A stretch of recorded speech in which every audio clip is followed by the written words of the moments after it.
Today we have the pleasure of hearing from Dr. Charles A. Powell, Chief of the Division of Pulmonary Critical Care and Sleep Medicine and CEO of the Sinai-National Jewish Health Respiratory Institute. Dr. Powell completed his medical degree at the University of Chicago Pritzker School of Medicine, his residency at Columbia Presbyterian Medical Center, and his fellowship training in Boston University School of Medicine. Dr. Powell's clinical and research interests are in lung cancer and mesothelioma. His research focuses on understanding the genetic and susceptibility factors for these diseases and the molecular events that are important in the early stages of lung cancer development and progression. He is an elected member of the Fleischner Society and has served as the chair of the thoracic oncology section of the American Thoracic Society. He has published widely and been the recipient of numerous awards. Please join me in welcoming Dr. Powell.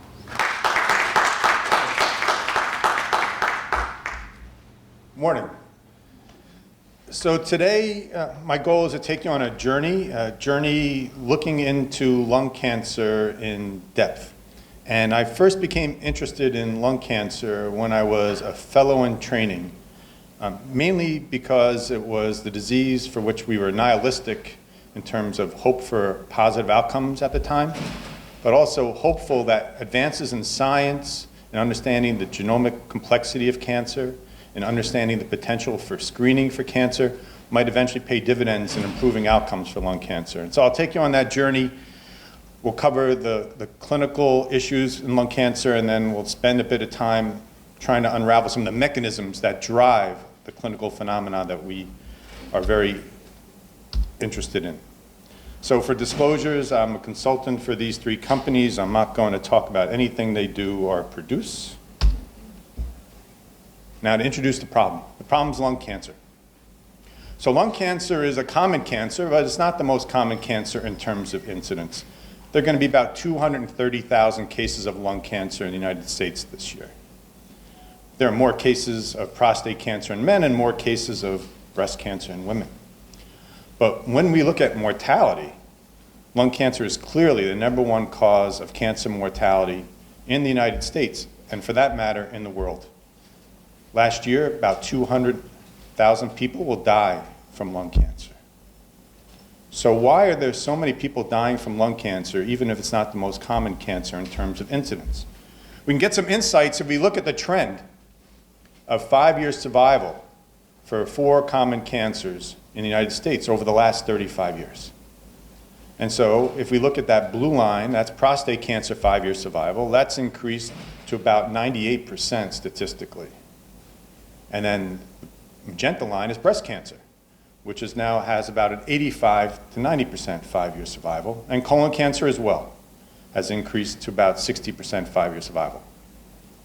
So you can contrast those 3 lines on the top with that flattish yellow line on the bottom. And that flattish yellow line on the bottom is the trend in lung cancer survival over the last 35 years, which has increased from 12% to 19%, but still lags far behind. So then the question becomes, what may account for this discrepancy that we see between the 5-year survival for lung cancer on the bottom and the survival for these 3 other common epithelial malignancies on the top? And so I would say there are at least 2 major reasons that can explain this discrepancy, and we'll take them one at a time. First thing is, lung cancers typically are detected late. Over half of lung cancers are detected at stage 4 metastatic disease. We have a long history of approved screening programs for colon cancer, prostate cancer, and breast cancer. And until recently, we did not have an approved screening program for lung cancer. That changed. That changed after the publication of the National Lung Screening Trial that was performed in 2011 and earlier, where 50,000 high-risk individuals were randomized to receive low-dose CT scans and sequence over 3 years, or a chest x-ray. Chest x-ray really is placebo. We already had known that chest x-ray is not an effective screening modality. And the study was conclusive in that those who were screened with low-dose CT scan had a reduction of lung cancer mortality of 20%. And not only that, there was an overall reduction of mortality from any cause of 7%. So this really was a home run study to demonstrate the efficacy of screening for lung cancer. And so now we've embarked on implementation of lung cancer screening in the United States. We are guided by our payers who have determined that lung cancer screening is approved and paid for certain high-risk individuals who meet certain criteria. And just in general, this is probably familiar to some, if not all of you. The high-risk individuals are those between the ages of 55 and 77 who are asymptomatic. Of course, that's what you need in order to be qualified for a screening exam.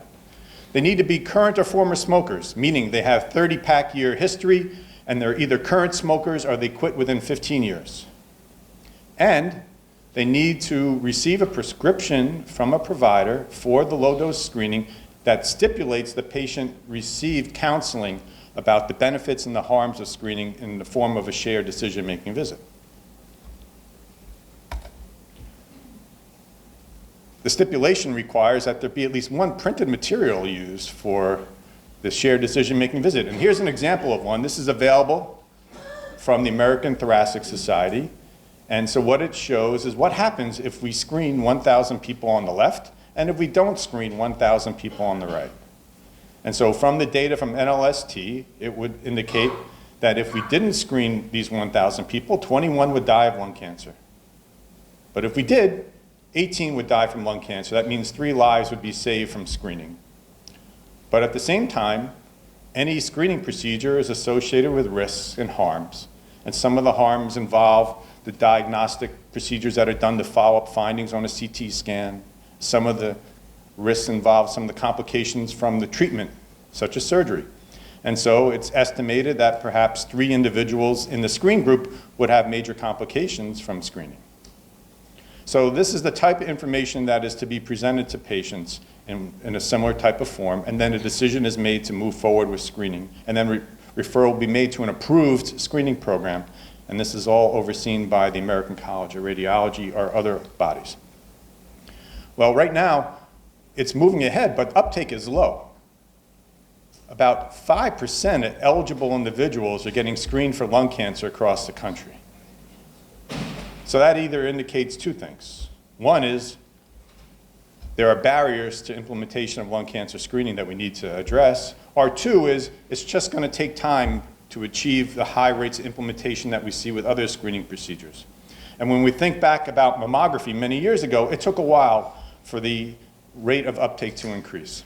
So it's probably a combination thereof, but we all think that it's important for us to enhance the implementation of lung cancer screening, and there are a lot of ways to do that.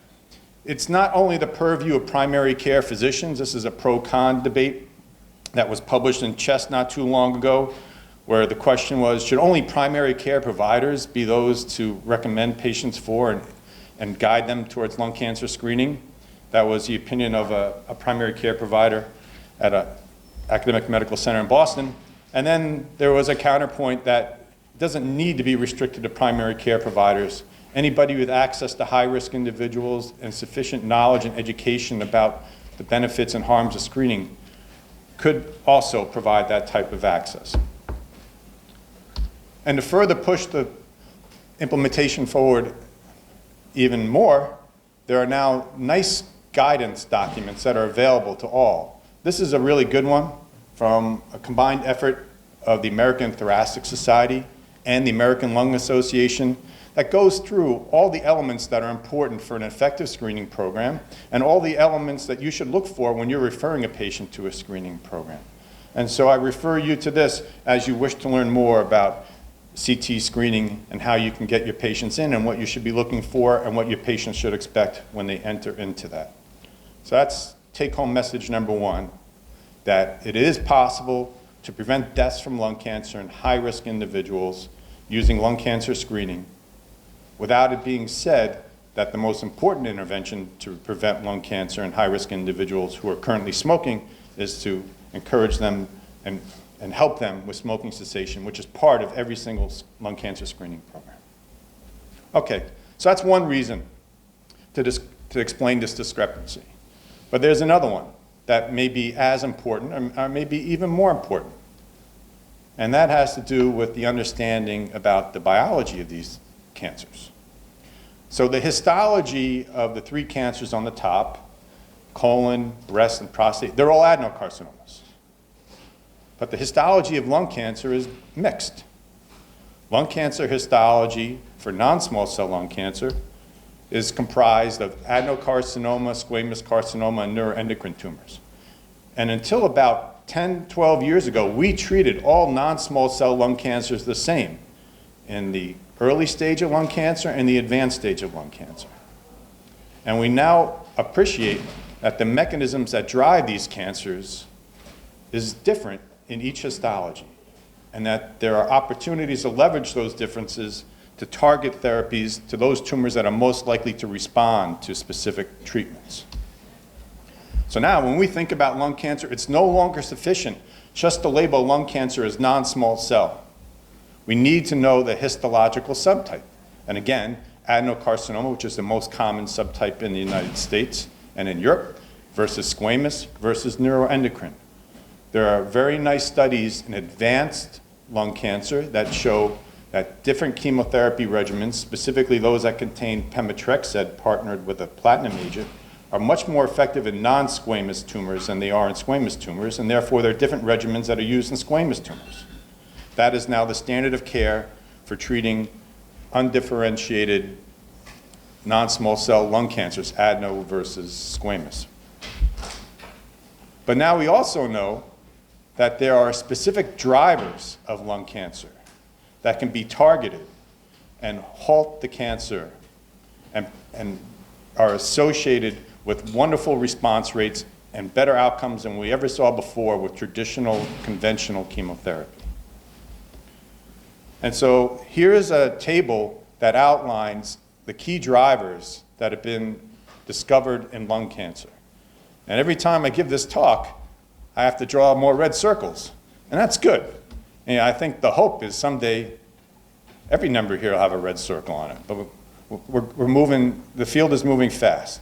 So when it first started off, the red circles only were on mutations in EGFR and translocations in ALK. Those are the first two targetable driver alterations noted in lung cancer. And please also keep in mind that all the alterations that are key drivers that are actionable are in adenocarcinoma to date. And so EGFR mutations are not so common in the Caucasian population, 10 to 20% prevalence, but they're much more common in the Asian population, up to 45 to 50%, enriched in females, enriched in never smokers. And now more recently, there are drugs that target other drivers, such as BRAF mutations and translocations in ROS1 and in NTRK1 as well. These have all entered into the therapeutic armamentarium for patients with advanced lung cancer and are associated with better outcomes than we were able to see before in patients who were treated with conventional chemotherapy, for example. So I just want to give you an example of how this information and these discoveries about drivers have been translated into practice for advanced lung cancer. So we'll start with the first one, and this is EGFR. So the traditional response rate to conventional chemotherapy for advanced lung adenocarcinoma was about 30%. Then an important discovery was made that showed that there were subsets of lung adenocarcinoma that harbored a mutation in EGFR that had response rates of up to 70%. And so the mutations in EGFR cluster in a couple of different exons. They cluster in terms of deletions in exon 19 and point mutations in exon 21, but there are also important mutations at a lower frequency that can occur in other exons. The mutations and alterations in exon 19 and 21 confer exquisite sensitivity to treatment with tyrosine kinase inhibitors targeted to EGFR. The initial tyrosine kinase inhibitors used in the first generation were gefitinib in Asia and erlotinib in the United States. And to show you how these drugs can be applied, I like to show the data from this trial. This is 10 years ago, but it's really quite informative. This is the IPASS trial. It was done in Asia. And what was done was patients who had demographic characteristics suggestive for enrichment of the EGFR mutation were randomized to receive either conventional platinum-based chemotherapy or an EGFR tyrosine kinase inhibitor, gefitinib, in this trial. EGFR status was not measured before entry into this trial. So the overall data are shown on the top left, and it showed that overall patients who were treated with gefitinib had better progression-free survival, longer progression-free survival, I should say, than those treated with conventional chemotherapy. So then one might say, okay, so here's a population, they're enriched for having a high prevalence of EGFR mutations. Why don't we just treat everybody in this population with the tyrosine kinase inhibitor gefitinib?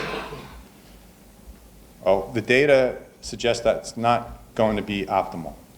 So some of the patients in the trial, in a post hoc fashion, had EGFR mutation data analyzed. And so the top right graph shows the data on the patients whose tumors had an EGFR mutation. And it showed that those treated with gefitinib had a markedly better progression-free survival than those treated with conventional chemotherapy. But the real important part is in the panel on the bottom left that shows in patients whose tumors were wild type for EGFR, their progression-free survival was worse if they were treated with gefitinib than with conventional chemotherapy. So this really established the paradigm for care that exists to this date, that targeted therapies are beneficial in patients whose tumors harbor the target. So therefore, for patients with advanced lung cancer, molecular testing is required to determine the presence of the driver, and if the driver is present, then the appropriate targeted therapy can and will be prescribed for those patients. Now, the outcomes are wonderful and much better than we had before, but there are limitations and roadblocks towards achieving the types of survivals that we see in other cancers. And so one of the points to keep in mind is every endpoint I showed you thus far with regards to the targeted therapy is progression-free survival, not overall survival. And so we have to think about why overall survival endpoint is not achieved. And there are a couple of different explanations. One is the trials may have been confounded by crossover bias. That's possible. And the second is that what has been observed is that acquired resistance to these therapies is really inevitable. Almost all patients who are treated with these targeted inhibitors will develop acquired resistance. So now the field has evolved to try and understand the mechanisms of these pathways of acquired resistance. One of the most common mechanisms of resistance to EGFR mutation is a acquired or de novo mutation in exon 20, and that's the T790 mutation, which is targetable by a third generation EGFR tyrosine kinase inhibitor, osimertinib. And there are other pathways that can also bypass EGFR TKI therapy, and there are drugs that attack that as well. So now the landscape really has moved from when we were relying just upon first generation tyrosine kinase inhibitors, gefitinib or erlotinib for EGFR, or crizotinib for ALK mutations, to now even considering using third line agents that were designed to bypass mechanisms of resistance that also show improved efficacy in the front line. So now osimertinib is considered to be a viable frontline agent for patients with EGFR mutations, and alectinib and or brigatinib are considered to be frontline agents for patients who have ALK alterations. So the field has really evolved, it's really moved forward. But again, the key point to keep in mind, especially for those of us on the front line who will be diagnosing patients with lung cancer, is the importance of making sure that the patients are diagnosed fully. And that means that for advanced lung cancer patients, the samples are acquired and evaluated for the presence of these driver alterations. Now, the field continues to move forward. And so much of the enthusiasm, which is warranted, comes from the developments in understanding the impact of altering the immune environment in the context of cancers such as lung cancer. And so many of the drugs that target this pathway are involved in the checkpoint mechanisms that we all have endogenously and that have constituent functions in our body to try and prevent autoimmunity whenever it's relevant. But tumors are really smart, and they leverage this checkpoint mechanism to try and have the immune system evade detection of the tumors. And so the way this works is that T cells have a receptor that, when engaged, will decrease the function of the T cell response. That receptor is called PD-1. When that receptor is engaged by a ligand, and amongst the ligands is a ligand called PD-L1, then the T cell response will be decreased. Tumors have expression of PD-L1, and so therefore it will diminish the immune response to the presence of a foreign antigen, which can be a tumor. So now, to try and take advantage of that system and to inhibit that system, drugs have been specifically developed to inhibit the receptor, PD-1, and the ligand, PD-L1. And the first generation of drugs targeted the PD-1 receptor, and that was nivolumab and pembrolizumab. And now, new generation drugs have been developed to attack the ligand, and those are atezolizumab and durvalumab. Originally, these drugs were developed for and tested in the second-line setting for patients who had advanced lung cancer who had progressed traditional therapy and then recurred, and then the studies were done to show a benefit in those individuals who were treated with the immune inhibitors. But now, it's moved to the frontline setting.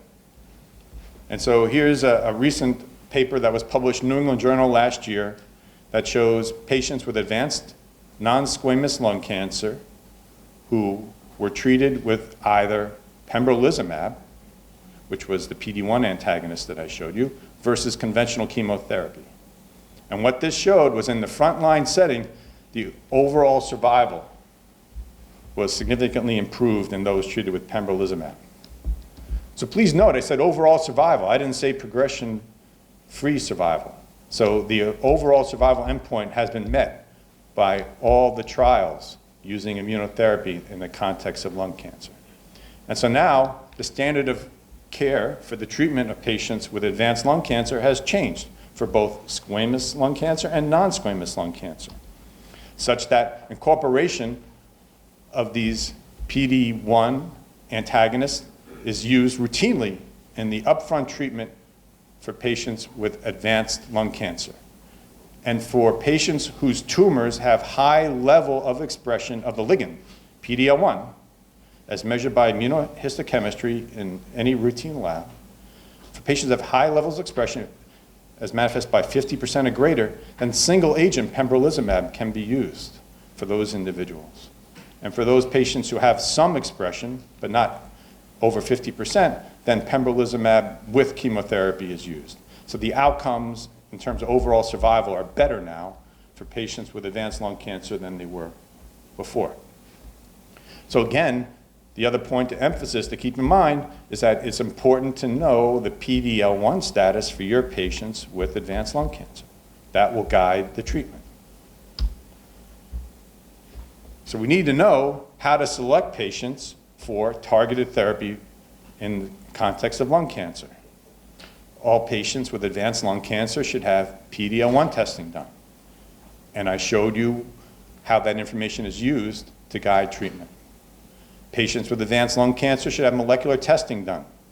We are fortunate here, it's done as a reflex test. Anytime a patient has advanced lung cancer, then reflex testing is performed on a large panel of genes using next-generation sequencing to evaluate for the presence of driver mutations.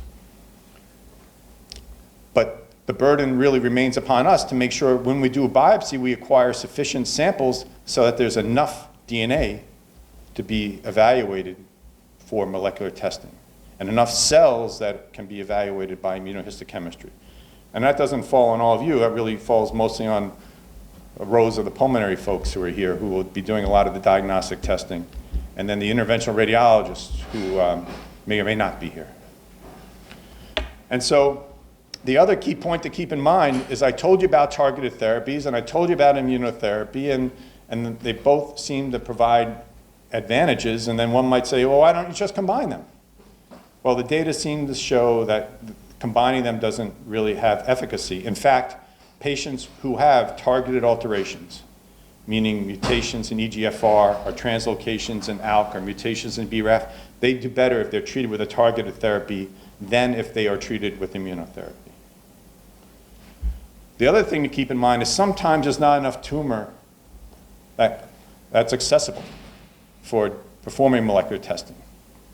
But now there are at least 2 tests that have been developed such that they're called liquid biopsy assays. So tumor cells that are shed into the blood can be analyzed by methodology that's really quite sensitive and very, very specific to detect the presence of driver mutations and can be used to guide therapy for patients with advanced lung cancer. And those tests are available here, of course, as well. So that's the landscape of advanced lung cancer. And I think there are some important take-home messages for us. One is, again, the importance of screening for lung cancer, and the second is the importance of completing the diagnostic evaluation such that we can make the appropriate histological diagnosis and acquire specimens for molecular testing that will be able to help drive treatment for lung cancer. But I'm a pulmonologist, and most of the cancers that we detect are in the early stage.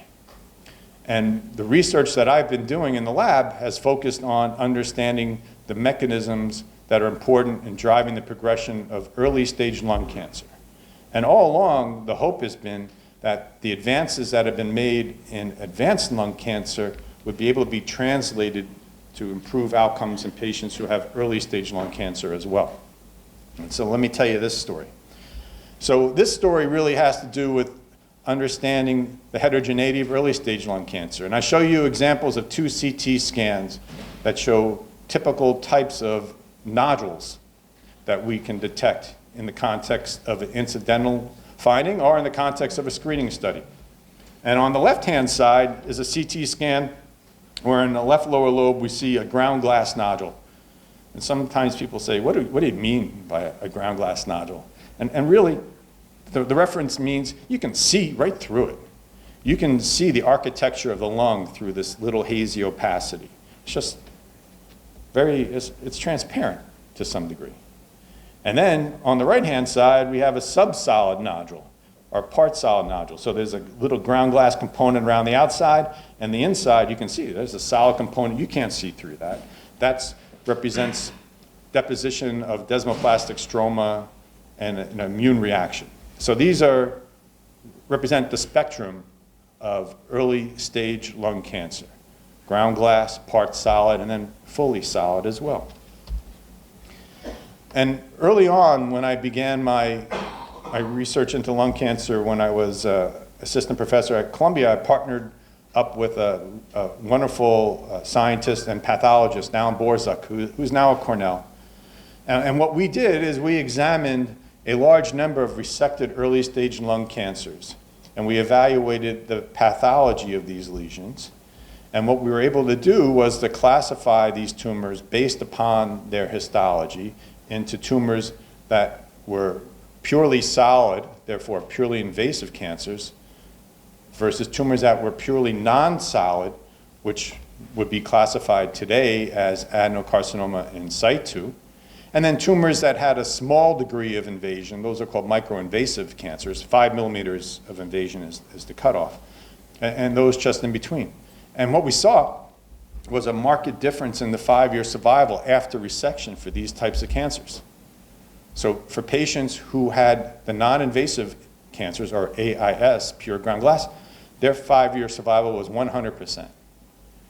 And for patients who had minimally invasive cancer, their 5-year survival was 95 to 98%, whereas those that had more invasion had lower survival rates, similar to what we see with many patients with early stage lung cancer. So really there are 2 takeaways here. One is there is a subset of lung cancer with markedly different survival than that flat yellow line that I showed you twice already. We're talking about a type of lung cancer that has survival rates of 95 to 100%. The second take home was our observation is generalizable. So around the same time, similar work is being performed around the world. And I'm showing you 2 studies from Japan below ours and another study from the United States. And it all showed the same thing. Clinical outcomes for patients who had non-invasive cancers after resection hovered between 95 and 100%. So really, the story becomes that there is a pathway of potential progression of early stage lung cancer that we can clinically observe multiple times. where a tumor can progress from a non-invasive ground glass opacity that correlates with pathology. It looks like this. This is the pathology of adenocarcinoma in situ, where there are tumor cells. This is chock full of tumor cells on the left, but the tumor cells nicely line the alveolar membrane. They don't invade. Versus tumors that are represented radiographically by part solid, where there's a component of desmoplastic invasion that you can see quite clearly over here, surrounded by the non-invasive pathology in the rim. And so this progression not only can be seen under the microscope, but it can also be seen clinically. And our question is, what drives that progression? So to try and get some insights into this process, we, amongst others, started off, and this is a while ago now, by doing some relatively straightforward studies to look at the transcriptomics of lung adenocarcinoma. And at this time, the platform of choice was a microarray platform, the Affymetrix platform. And what we did is we looked at a small number of lung cancers, 35, that represented the pathological spectrum of invasive and non-invasive cancers. And when we looked at the gene expression profiles and we clustered the samples together solely on the basis of the similarity of the gene expression, without knowing the pathology, we saw that there were three groups. One group of tumors that had genomics associated with a pure invasive pattern pathologically, one group that had most of the non-invasive cancers, and one group that had the tumors that had both a component of non-invasive and invasive cancer, the part solid lesions, if you will. So this was what we did at our lab in New York, and it was generalizable in that multiple groups around the world were investigating the same question and found the exact same phenomenon. Whether the study was done in Japan on the top, done in Michigan over here, or done through a United States consortium on the bottom, same pattern emerged, that lung adenocarcinomas would cluster into three different groups based upon their genomics. And those groups were associated with the pathology differential between a non-invasive cancer versus a solid cancer, with the lipidic type of mixed cancer that represented by the part solid lesions in between. So this really provided biological plausibility to support the clinical observation that different pathological types of lung cancer were associated with different biology, and therefore would be important to take into account as we made a diagnosis and recommended treatment for early stage cancer. And these concepts were manifest and written up in a really nice document that was published in the Journal of Thoracic Oncology about 9 years ago that reclassified pathologically and histologically lung adenocarcinoma, changed the terminology to terms that we use today, and have helped to drive the field forward. There have been many applications of these advances in our understanding of early stage lung cancer. I'll just give you two. One is that the tumor node metastasis staging scheme that most of you have now committed to memory for many different cancers. The new 8th edition takes into account the invasive size when we measure the size of lung cancer, as opposed to taking into account the entire size of the lesion. For practical purposes, what that means is if you have a ground glass nodule that has a solid component, the T stage is determined by the measurement of the solid component, not by the overall component, because that is what is associated most closely with clinical outcomes. That's one manifestation. And the second manifestation is our approach for how we evaluate nodules that are detected in patients who either have an incidentally detected nodule, which is much more common than patients who have nodules detected during the screening. So here is the Fleishner Society guidelines published in 2017 that provide guidance on how to evaluate and manage patients with incidentally detected pulmonary nodules. And the guidance is different depending upon whether we're talking about a solid nodule or talking about a non-solid nodule. The reality is the prevalence of cancer is much higher in a non-solid nodule that is stable over time, but the properties biologically and clinically those tumors are much more indolent. So there are differences in the recommended follow-up algorithms and approaches for diagnosis for the non-solid lesions compared to the solid lesions. But really, our focus in the lab is trying to understand the specific mechanisms that drive the progression of lung cancer from that non-solid, non-invasive tumor to the more invasive solid tumor that potentially is capable of metastasis to the lymph nodes and systemically. And so really what we're focusing on are the drivers of the process that will transition a tumor from over here, this is the adenocarcinoma in situ microinvasive tumor, the minimally invasive or non-invasive cancers, to the invasive cancer. And so our work previously had shown that alterations in the TGF-beta signaling pathway were important in driving lung cancer progression. And so we discovered that using human tumors, the same tumors that we used to derive those dendrograms that I showed you a few slides ago. And when we honed in on specific genes and pathways, we identified that loss of the type 2 TGF-beta receptor was a key driver in promoting lung cancer invasiveness. So that was discovered in human tumors. It was validated using human cells. And then we took the step of generating an animal model of lung adenocarcinoma, where we took a lung adenocarcinoma model, we knocked out the type 2 TGF-beta receptor gene, and we showed that mice that had knockout of this gene receptor had tumors that were invasive and metastatic compared to those that had wild-type TGF-BR2 expression.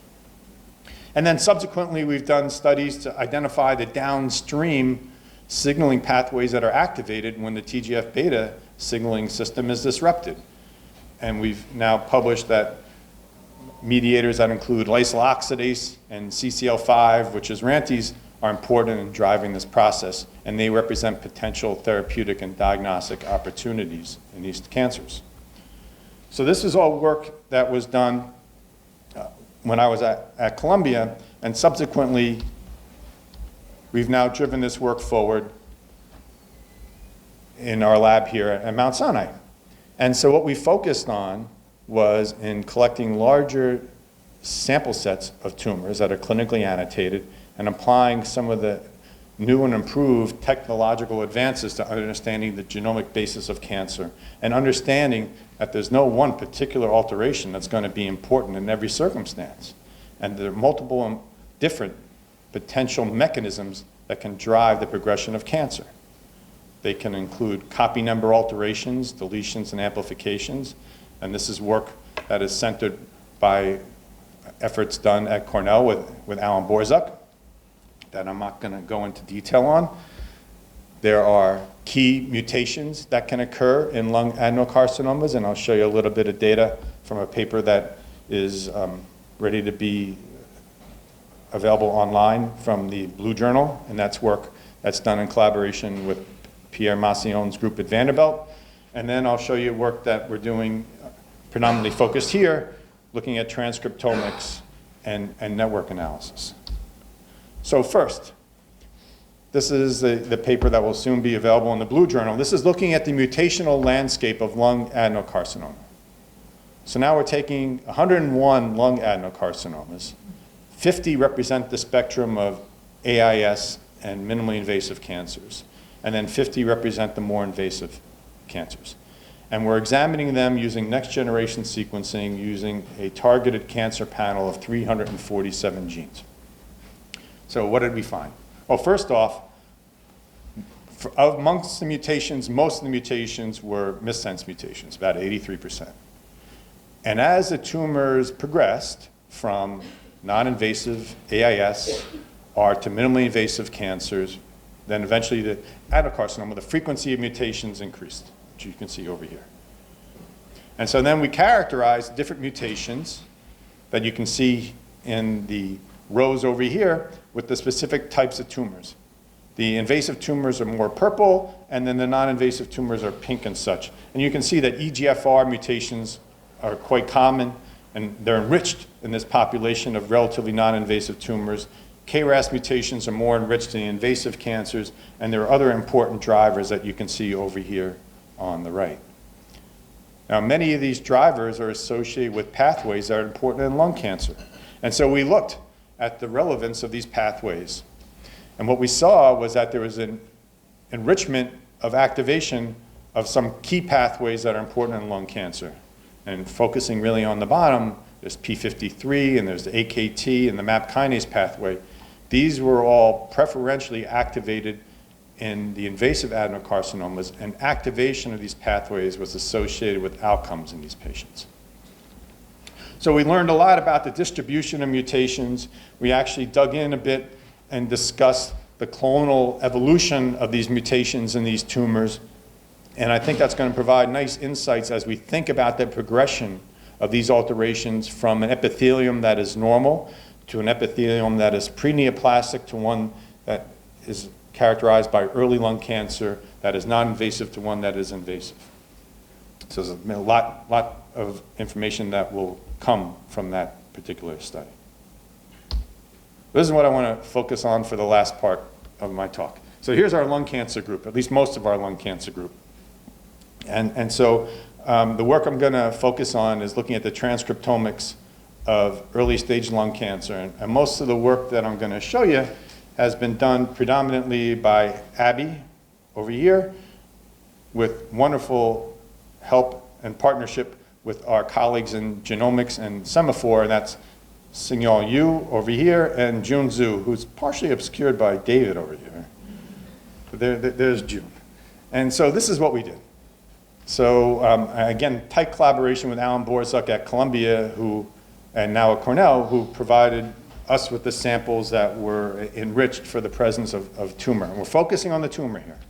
We had 53 lung adenocarcinomas. And then we were able to identify genomic signatures that distinguished the invasive versus the non-invasive cancers. And then we went on to show that these signatures were generalizable as step one. So here we go. So here is the unsupervised clustering dendrogram where the samples get sorted on the similarity of the gene expression. And we then use these data to identify signatures of invasiveness. So we have 21 tumors over here that are in the invasive category and 32 in the non-invasive category, and different gene expression in the rows in blue versus red associated with these different categories of invasive and non-invasive tumors. So this helps us to derive an invasive signature. So then one might assume that tumors that are enriched for a signature that is characterized by invasiveness might have clinical behavior patterns associated with metastasis and death. So that's a testable hypothesis, and one of the ways to test that hypothesis is to use external data sets that are derived from adenocarcinoma tumors that have annotated outcome information. So that's what we did. And on the right-hand side, I show you the results when we overlay our signatures of invasiveness onto 7 published data sets of lung adenocarcinoma. And these are acquired from data sets that were produced in the United States. This is the Cancer Genome Atlas data set, which is probably the largest. This is another large US consortium database. Then we have 2 from Asia and 2 from Europe. And I think the key point I want to bring home is that we have 7 data sets here, and in every single data set, our signature invasiveness is associated with differential survival in all these different tumor cases from around the world. So this is robust external validation about the clinical importance of this signature. That was step 1. So then what's step 2? So step 2 is we want to understand what is driving the process that leads to the invasiveness signature. And then what, if anything, might be targetable to alter the progression of these tumors, moving from a non-invasive to an invasive cancer. So to take advantage of the wonderful expertise we have here, June and Sung Yal, who have developed methodology to do network analysis of genomic data sets, were able to create a network map of key drivers that are important in cancers regardless of organ system, and to overlay our gene expression data set on that network analysis. And so that's what you see on the bottom, that spider web, if you will, where the red are the genes that are upregulated in our invasiveness signature, and the green are the genes that are downregulated. You see a lot of red. And so then you also see these circles that are helpful. And so these are really the key drivers are transcription factors such as TPX2 and then BRC5, and this is also known as survivin.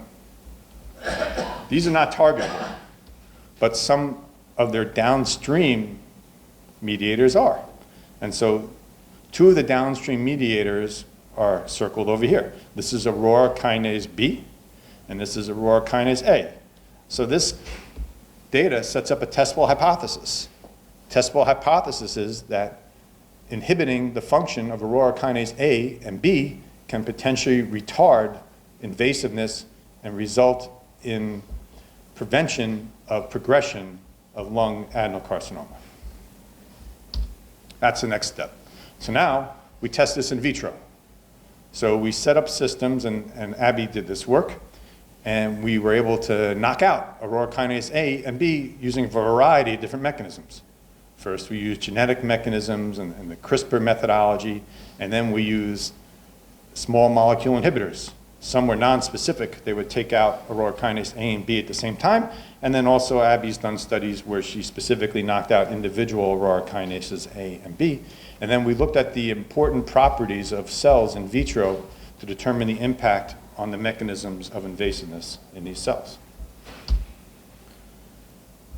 On the left-hand side is a Western blot. So here we're looking at protein expression in tumor cells. Two different tumor cells. One different set of tumors on the top, another set of tumors on the bottom. And what we're looking for here specifically is activation of aurora kinase A and B, which is shown by the presence of this band of phosphorylation that is present in activated aurora kinase A and B. And when you use the drugs, the inhibitors, the pan-aurora kinase inhibitors, knock out expression of the phosphorylated state of these proteins. So we're inactivating aurora kinase A and B. So then we can use these drugs in our in vitro systems. And we measure three things in our in vitro systems.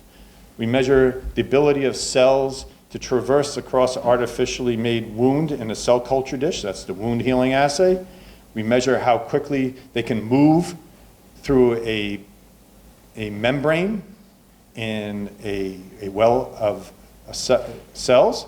And we measure how quickly they can move their way through the basement membrane, which replicates the process that we think is important in vivo.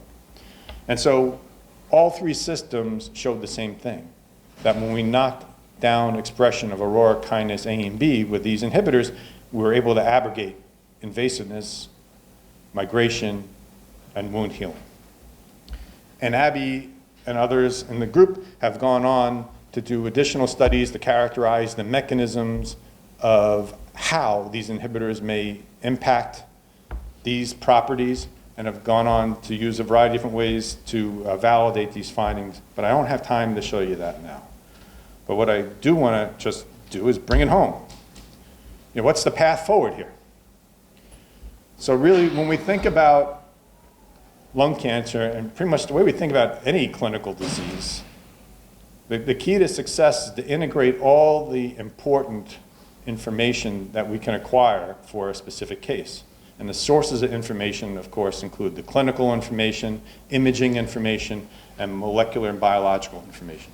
So if we apply that to lung cancer, we can focus really on the imaging information and the molecular information. And we believe the path forward is to combine the two, to use radiomic or similar approaches to characterize the status of the ground glass opacity. Is it part solid? Is it fully solid? And if it's part solid, how is it changing? There are ways to precisely measure that and record it over time.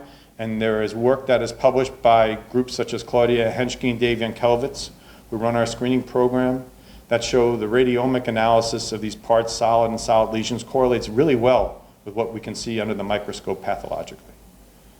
So we're going to correlate those data with the molecular data. And I showed you some of the ways that we're identifying the key drivers that are important in moving a non-invasive cancer to an invasive cancer.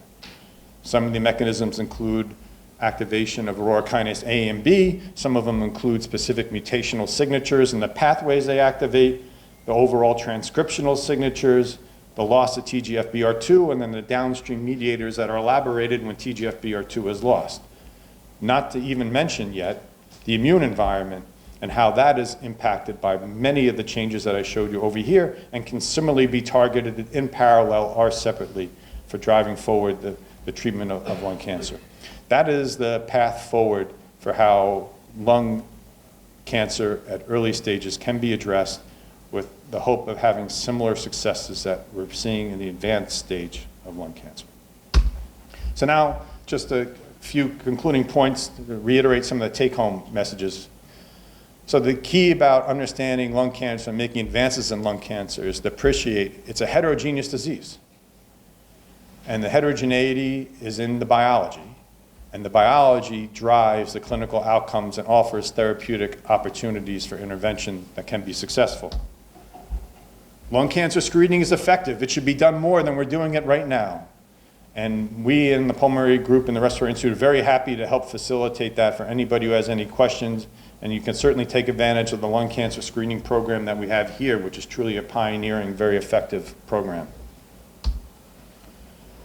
We need to perform molecular testing anytime we're making a diagnosis of advanced lung cancer. And early stage lung adenocarcinoma drivers that include aurora kinase and other specific transcriptional and mutational signatures, they can be leveraged now and in the future to precisely diagnose and treat these cancers and improve outcomes for patients who have lung cancer now and in the future. So thanks very much for your attention.